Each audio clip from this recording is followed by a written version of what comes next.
Thanks for watching Camstech. Today I'll be showing you how to buy a PC for around $250 to $400 that can run games like CSGO, Valheim, and more games at 1080p 60 plus FPS. I won't be building anything in this video, I'll just be showing you how to get parts that you can buy and build yourself.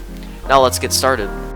First off, for the CPU, instead of buying a used i5 or i7, you really should buy a used Xeon. i7s on the used market are still $100+ despite its age, and Xeons offer similar performance for half that price. They have 4 cores and 8 threads. However, some are dual cores, so look out for that. For a CPU cooler, you can actually find these new on Newegg for a reasonable price. I recommend buying Cooler Masters or Noctua's fans, as they're very reputable. But for anyone on a strict budget, a stock Intel cooler can be found for dirt cheap on eBay. I advise to not spend more than $40 on a CPU fan, however. As for the RAM, if you're on a strict budget, 8GB will work just fine for around $40. If you want to future-proof your build, you should opt for 16GB. Any brand works fine, but I recommend Crucial or Corsair as they have very reliable RAM despite being a little more expensive. For storage, I would recommend just buying a SATA 240GB SSD for $35 from Best Buy, Newegg, or Amazon. This is because if you ever need more space in the future, you could just buy another drive, whether that's a 1TB hard drive or another SSD. My personal favorite brand is Western Digital, but Kingston is the second best option. You don't have to just buy a 240GB SSD at first, you can always go for more. This is just to make sure you're not spending too much at first. Now, here's when things get a bit tricky. Buying a GPU right now is very hard due to the market. I would tell you to just wait until things get better, but since you've watched this far, you're probably impatient to wait to buy a PC, and I don't blame you. For this budget, a GPU with performance in between a GTX 1050 Ti to 1060 will be adequate.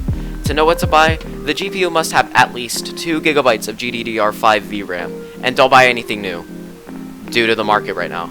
As of making this video, the RX 560 is decently priced on eBay, but not the RX 570. The GTX 1050 Ti has the worst godforsaken price I've ever seen. The GTX 1063GB can be found for the same price as a 1050, which, in my opinion, is worth it, as long as it's under $250.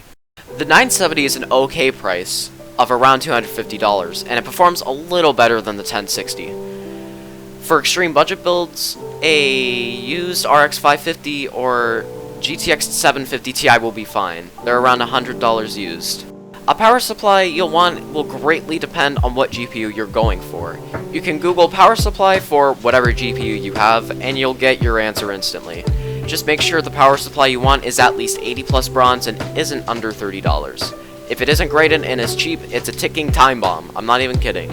Non-rated cheap power supplies can and will explode, so it's important you buy from a reputable brand. It's also important that you buy a power supply that's meant for your graphics card because certain graphics cards require certain power connectors, and you have to make sure that you have the required power connector. You can always buy adapters, but still.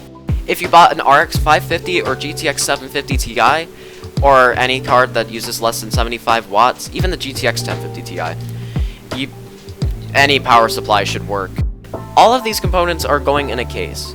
For the budget, you don't need a fancy case at all. On Newegg, you can filter the price from $0 to $50, and you'll get great options. Just make sure it's the same form factor as your motherboard. Now for the motherboard, you can just Google supported MOBOs for Xeon or whatever, and you'll get plenty of options. On the used market, you can find boards labeled as tested and 100% working for no more than $50. Now that's it! You've bought a computer cheaper than a console while still being able to play games at high graphics and frame rate. Now let's benchmark some games on my system.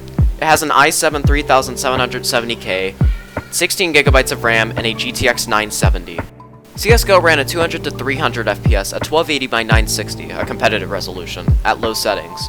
This is really good for competitive play, so for anyone wanting to get into competitive CSGO on a budget, this is a great system. Next, with Minecraft at highest settings, 1920 by 1080, and render distance of 16 chunks, it ran at a smooth 70 to 120 FPS when chunks were loaded in, but dipped into the 40s when flying around loading new chunks in creative mode. For any Bed Wars players, lowering the render distance to 8 chunks and lowering the graphics settings should provide a great performance improvement, and the map should load in perfectly fine despite such a low render distance. On to Destiny 2 at 1768 by 992 at medium settings, but high textures with SAA anti-aliasing. I got steady 60 FPS. When a lot of enemies were on screen, it could dip to the lower 50s at times though, especially when a lot of effects were, like fire or whatever, were like on screen. Lastly, with Valheim at 1920 by 1080 medium settings, the game ran at 40 to 70 FPS. This game is very GPU intensive, but left my CPU sleeping at 25 to 30% utilization. So for anyone building a computer for this game, I recommend spending most of the budget on a better graphics card than processor.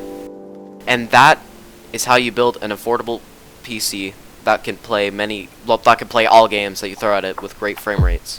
If you'd like to see my channel grow, consider subscribing and clicking the like button. See you in the next video.